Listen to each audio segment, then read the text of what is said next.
Hello everyone, मैं अंकुर अवेले आप सभी का स्वागत करता हूं आपके अपने चैनल मैग्नेट ब्रेन्स हिंदी पर।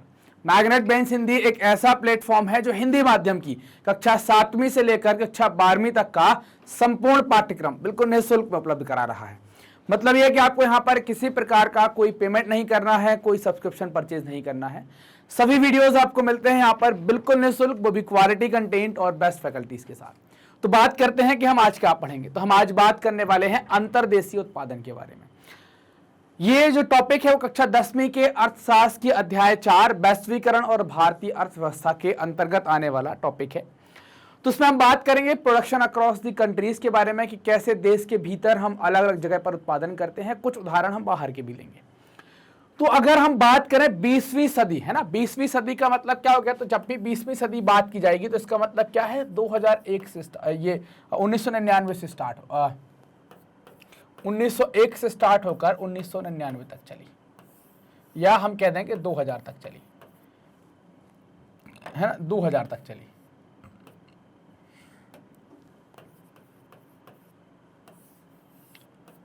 ये 20वीं सदी के बारे में बात की जा रही है। तो ऐसी 20वीं सदी जो है, तो इसमें अगर देखें आप तो 20वीं सदी के मध्य तक का उत्पादन, मतलब अगर आप इसका मध्य निकाल लेंगे तो लगभग कितना आ जाएगा? तो 1950-55 की बात हम कर रहे हैं। तो उस टाइम पर जो उत्पादन होता था वो केवल देश के भीतर होता था।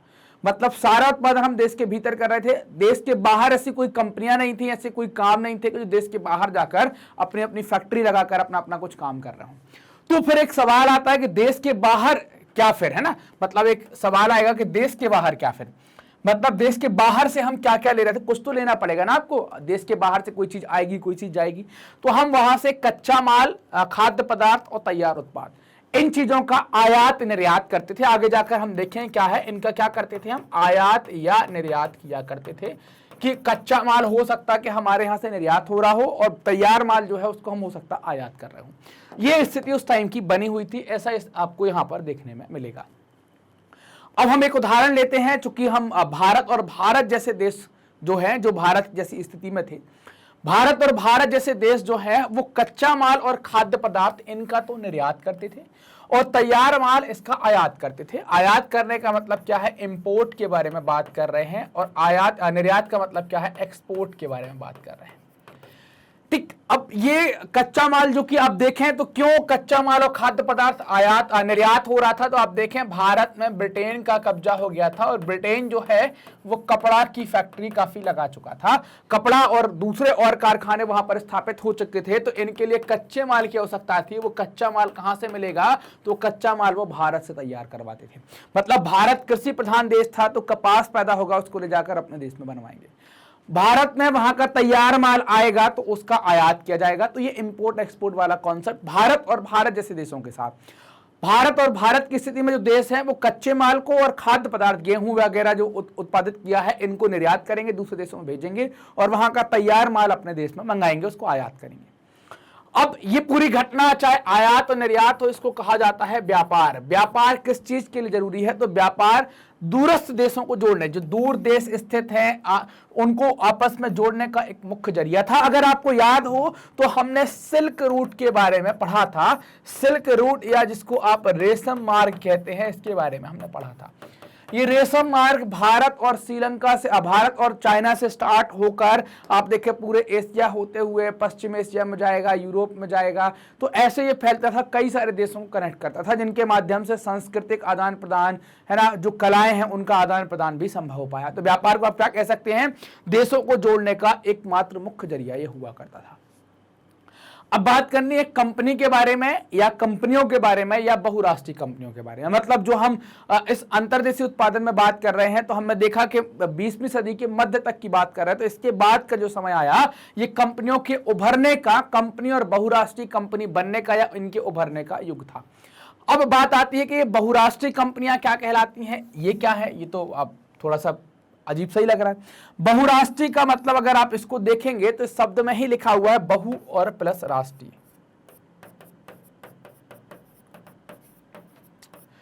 राष्ट्रीय का मतलब होता है नेशनल से जुड़ा हुआ शब्द है, राष्ट्रीय से जुड़ा हुआ शब्द है।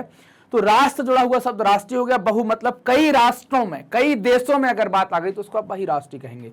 तो बहुराष्ट्रीय कंपनी वह है जो एक से अधिक देशों में उत्पादन पर नियंत्रण अथवा स्वामित्व रखती है। मतलब ऐसी कंपनी जिसकी कई सारे ऑफिस, कई सारी फैक्ट्रियां हैं अलग अलग देशों में, जहां पर वो उत्पादन कर रही है और उन पर नियंत्रण है, उनका मालिकाना हक है, उसको आप क्या कहेंगे? बहुराष्ट्रीय कंपनी कहेंगे।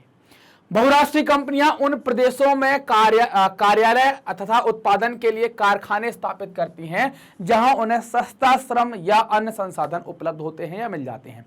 तो ये उन इलाकों में क्या करेंगे? जैसे आप देखें, अगर हम बात करें, आपको अगर याद हो, आपने ईस्ट इंडिया कंपनी के बारे में खूब सुना होगा, है ना।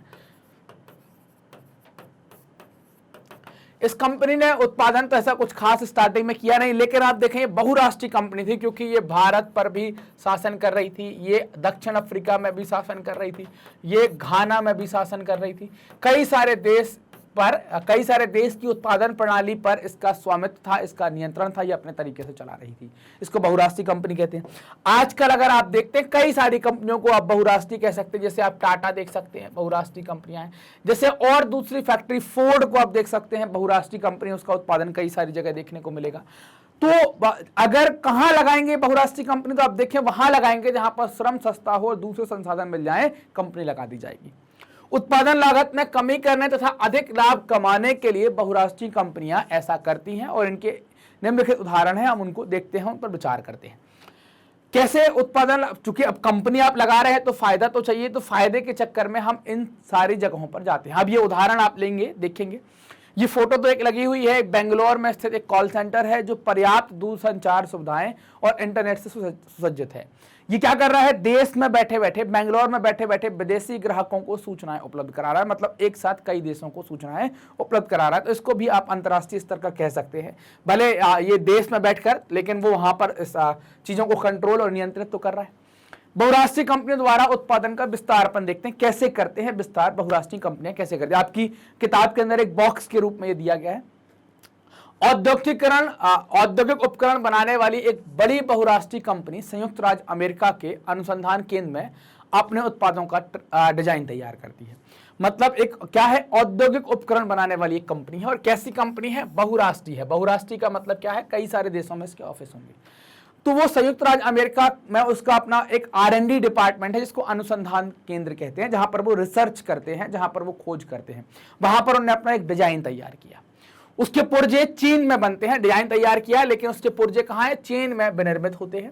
फिर इन्हें जहाज में लादकर मैक्सिको और पूर्वी यूरोप लाया गया। मतलब बनाया कहां पर? चीन में बनाया, और फिर ले गए कहां पर?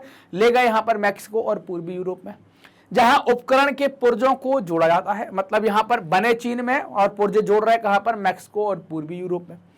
और तैयार उत्पाद को विश्व भर में बेचा जाता है। इस बीच कंपनी की ग्राहक सेवा का भारत स्थित कॉल सेंटर के माध्यम से संचालन। मतलब ये जो कॉल सेंटर है बेंगलोर में स्थापित है, ये क्या कर रहा है? चीन में, मैक्सिको में, पूर्वी यूरोप में और जहां जहां बेचे जा रहे हैं सब जगह पर उनका जो कॉल सेंटर, उनकी सारी सेवाएं, सूचनाएं उपलब्ध कराने का काम कौन कर रहा है? ये कर रहा है। कोई दिक्कत आ रही है तो आप यहां पर फोन लगाकर बात कर सकते हैं। तो आपने यहां पर देखा, बड़ी कंपनी, डिजाइन तैयार हुआ अमेरिका में, पुर्जे बने चीन में, उसको इकट्ठा किया गया मैक्सिको और पूर्वी यूरोप में और बेचा गया दुनिया भर में। और उसके लिए ग्राहक सेवा देने का काम कर रही है भारत का एक कॉल सेंटर।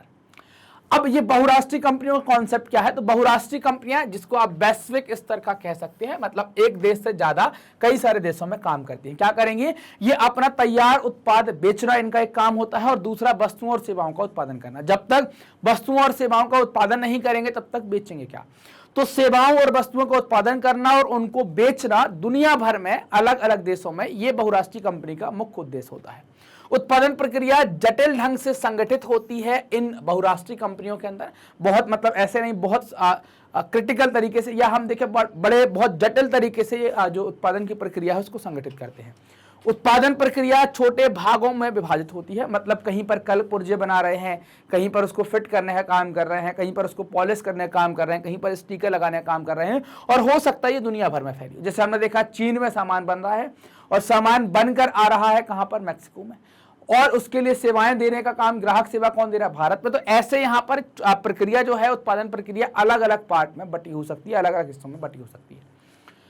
व्यापार की बात करें तो चीन एक सस्ता विनिर्माण केंद्र होने का लाभ प्रदान करता है। मतलब अगर आपको चीन में क्यों कल पुर्जे बनवाए, तो यहां पर आपको मैन्युफैक्चरिंग सस्ते में हो जाएगी, तो सस्ता विनिर्माण केंद्र होने का एक लाभ प्रदान ये करेगा, लाभ प्रदान भी करेगा और ये उसका लाभ प्राप्त भी करेगा कि लोग बहुत आएंगे यहां पर बनवाने के लिए।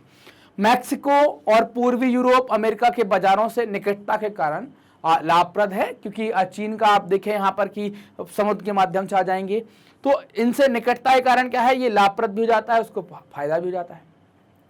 भारत के मामले में अगर जिक्र करें तो भारत अगर आप देखें जहां पर अत्यंत कुशल इंजीनियर उपलब्ध हैं, भारत खास तौर से आईटी और कंप्यूटर साइंस के इंजीनियर देने में तो बहुत तगड़ा ही है। यहां पर कुशल इंजीनियर उपलब्ध हैं, तकनीकी पक्षों को ये इंजीनियर समझते हैं, टेक्निकल चीजों को समझते हैं, वो जानते हैं कैसे काम करना है। अंग्रेजी भी बोल लेते हैं, अंग्रेजी बोलने वाले शिक्षित भी हैं, अशिक्षित युवक भी हैं, जो ग्राहक देखभाल सेवाएं उपलब्ध कराते हैं कि भाई ग्राहक से कैसे बात करना है, क्या समझाना, ये सब करते हैं।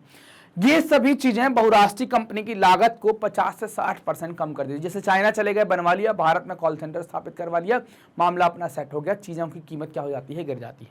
अतः वास्तव में सीमाओं के पार बहुराष्ट्रीय उत्पादन प्रक्रिया के प्रसार से असीमित लाभ हो सकते हैं। मतलब सीमाओं को पार करके आप अलग अलग जगह जाएंगे, अलग अलग जगह काम करेंगे, तो आपको असीमित लाभ यहां पर हो सकता है बहुराष्ट्रीय कंपनियों के माध्यम से। तो ये अंतर्देशीय उत्पादन के बारे में हमने बात करी कि देश के भीतर और अक्रॉस द कंट्रीज कैसे हम उत्पादन करते हैं। तो हमने देश के भीतर की बात करी, फिर हमने बहुराष्ट्रीय कंपनियों का भी कॉन्सेप्ट यहां पर समझा। मैग्नेट ब्रेन्स अपनी हाई क्वालिटी एजुकेशन के लिए, साथ ही साथ अपनी फ्री एजुकेशन के लिए भी जाना जाता है। मैग्नेट ब्रेन्स पर जो वीडियो आपको मिलते हैं उनमें क्वालिटी से कोई कंप्रोमाइज नहीं करते हैं और हम बहुत सारे कोर्स ऑफर करते हैं। स्कूल शिक्षा में आप सीबीएसई एनसीईआरटी की किताबें आप देख सकते हैं, कक्षा 7वीं से लेकर 12वीं हिंदी मीडियम और केजी से लेकर 12 तक का आपको इंग्लिश मीडियम का कंप्लीट सिलेबस यहाँ पर कवर करवाते हैं। फिर आईआईटी जेईई नीट और आपको सीयूटी की तैयारी होती है, फिर अलग अलग प्रकार के कंपटीशन की तैयारी भी यहाँ पर बिल्कुल निःशुल्क कराई जाती है। ये सारे वीडियो आप देख सकते हैं हमारे ऑफिशियल यूट्यूब चैनल्स पर, हमारी वेबसाइट www.magnetbrains.com पर और हमारे एप्लीकेशन magnetbrains.com के नाम से आपको प्ले स्टोर पर मिल जाएगा। आप हमसे अलग अलग सोशल मीडिया पर भी कनेक्ट हो सकते हैं, यूट्यूब, फेसबुक, इंस्टा, ट्विटर और टेलीग्राम के माध्यम से। ये वीडियो आप देख रहे हैं मैग्नेट ब्रेन्स के Hindi channel magnet brains Hindi पर, चैनल को सब्सक्राइब कीजिए, वीडियो को लाइक कीजिए, अपने दोस्तों के साथ शेयर कीजिए। कमेंट सेक्शन में बताइए कि आपको वीडियो कैसे लग रहे हैं और आपके कोई डाउट है तो उनको भी आप कमेंट सेक्शन में पूछ सकते हैं। मिलते हैं अगले वीडियो में, तब तक अपना ध्यान रखिए, पढ़ते रहिए, मस्त रहिए। धन्यवाद।